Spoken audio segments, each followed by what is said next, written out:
Rishi's International School offer 100% scholarship to the students who secured 450 and above in 10th class. பிரதமர் அலுவலகத்தில் இருந்து தொடர்பு கொள்வதாக கூறி INS விக்ராந்த் கப்பலின் விவரங்களை கேட்ட நபரை போலீஸ் காவலில் எடுக்க போலீசார் திட்டமிட்டுள்ளனர். கேரள மாநிலம் கொச்சியில் உள்ள கப்பற்படை அலுவலக தொலைபேசியில் தொடர்பு கொண்ட ஒருவர் பிரதமர் அலுவலக அதிகாரி என கூறி INS விக்ராந்த் குறித்த விவரங்களை கேட்டுள்ளார். இந்த தொலைபேசி அழைப்பில் ஏற்பட்ட சந்தேகத்தை தொடர்ந்து போலீசார் மேற்கொண்ட விசாரணையில் பிரதமர் அலுவலக அதிகாரி என கூறி கோழிக்கோட்டைச் சேர்ந்த முஜிப் ரஹ்மான் என்பவர் போலியாக பேசியது தெரியவந்தது. இதனையடுத்து போலீசார் அவரை கைது செய்தனர். விசாரணையில் முஜிப் ரஹ்மான் பாகிஸ்தான் தீவிரவாத தன்மை கொண்ட பல்வேறு சமூக வலைதள குழுக்களை பின்தொடர்ந்து வந்தது அம்பலமாகியுள்ளது.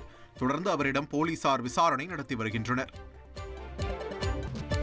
ஜம்மு காஷ்மீரின் புல்வாமாவில் பயங்கரவாதிகளுடனான துப்பாக்கிச் சண்டையில் 3 பயங்கரவாதிகளை பாதுகாப்பு படையினர் சுட்டு வீழ்த்தினர். புல்வாமா மாவட்டம் நதிர் கிராமத்தில் ஜெய்ஷ்-இ-முகமது அமைப்பைச் சேர்ந்த பயங்கரவாதியை பாதுகாப்பு படையினர் சுட்டுக் கொன்றனர். இந்த சூழலில் தற்போது நடந்த இந்த தாக்குதல் சம்பவத்தில் மேலும் 3 பயங்கரவாதிகள் சுட்டுக் கொல்லப்பட்டனர். இதேபோல கடந்த 2 நாட்களுக்கு முன்பு 3 பயங்கரவாதிகள் சுட்டுக் கொல்லப்பட்டதும் குறிப்பிடத்தக்கது.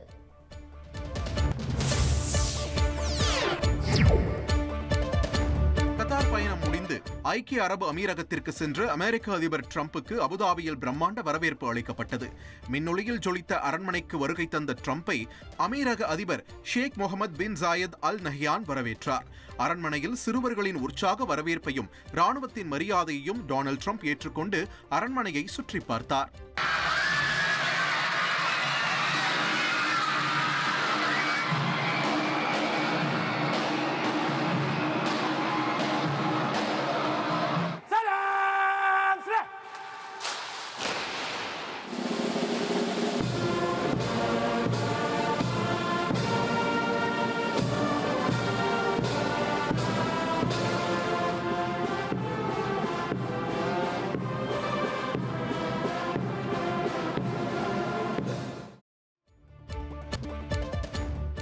ஐக்கிய அரபு அமீரகம் சென்று அமெரிக்க அதிபர் டொனால்ட் ட்ரம்ப் அபுதாபியில் உள்ள ஷேக் ஜாயத் கிராண்ட் மசூதியை பார்த்து வியப்படைந்துள்ளார்.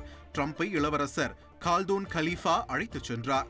அப்போது மசூதியின் இயக்குனர் உள்ளிட்ட முக்கிய அதிகாரிகள் பளிங்கால் செதுக்கி வைக்கப்பட்ட மசூதியை சுற்றி காட்டி அதன் பெருமைகளை விளக்கினர்.